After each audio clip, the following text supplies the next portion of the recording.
আসসালামু আলাইকুম। আজকের টিউটোরিয়ালে আপনাদের স্বাগতম।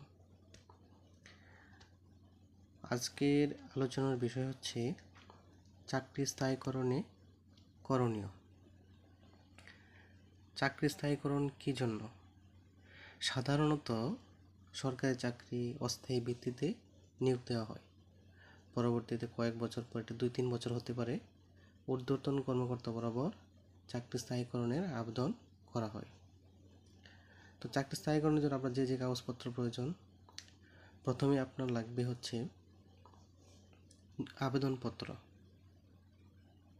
তারপর হচ্ছে পুলিশ ভেরিফিকেশন কপি, না থাকলে পূরণকৃত ফর্ম জমা দিতে হবে, বিগত 3 বছরের এসএআর তথা বার্ষিক অনুবেদন, গোপনীয় অনুবেদন ফর্ম, তারপর হচ্ছে শিক্ষাগত যোগ্যতার সনদের ফটোকপি, তারপর আপনি জমা দেবেন হচ্ছে সিএনএড, ডিপিএড সনদের ফটোকপি, নিয়োগপত্রের ফটোকপি আপনাকে জমা দিতে হবে, অফিস আদেশের ফটোকপি, সর্বশেষ যোগদানপত্রের ফটোকপি।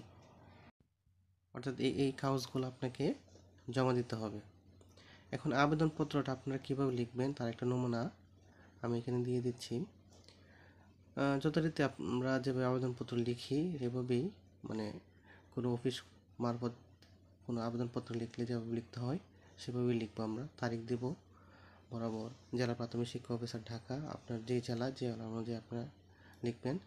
মাধ্যম হচ্ছে যথাযথ কর্তৃপক্ষ, বিষয় হচ্ছে চাকরি স্থায়ীকরণের জন্য আবেদন। তারপরে সম্বোধন করে আপনি আপনার লেখা শুরু করবেন। আপনারা চাইলে এই অনুযায়ী আপনারা লিখতে পারেন, লিখে জমা দিতে পারেন। এটা আপনি টাইপ করে লিখতে পারেন অথবা হাতে লিখেও জমা দিতে পারেন। ধন্যবাদ সবাইকে।